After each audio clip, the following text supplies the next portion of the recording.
takot sa imong ngalan o Ginoo, ug ang tanang mga hari sa yuta magtahod sa imong himaya.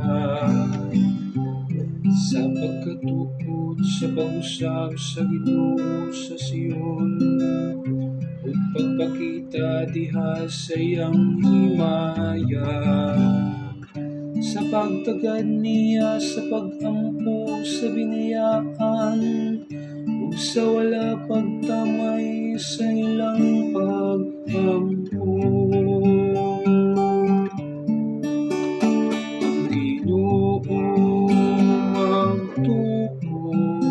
Pag-usab sa Sion, upakita diha sa tanan niyang himaya.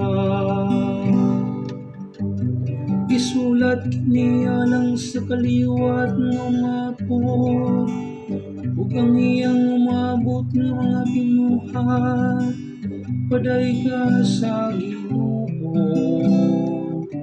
Ang Ginoo mitanaw gikan sa iyang balaang bukid, gikan sa langit kitanaw niyang yuta, aron pagpamati sa gulo sa mga binilanggo,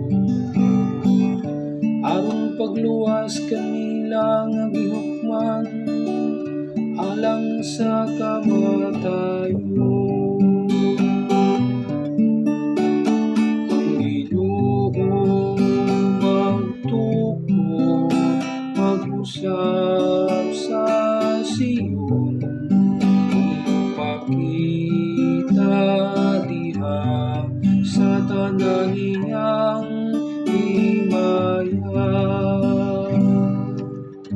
Ang mga nagsay mong mga sulukon mulungtad, ug ang ilang kaliwad magpadayon diha sa imong atubangan.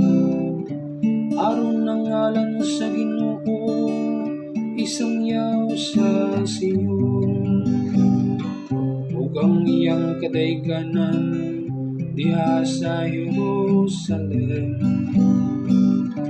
Diha ang katawhan magapundok, ug ang gingharian aron pag-alagad sa Ginoo. Ang Ginoo magtuko, mag-usab sa Sion, upakita diha sa tanan niyang himaya.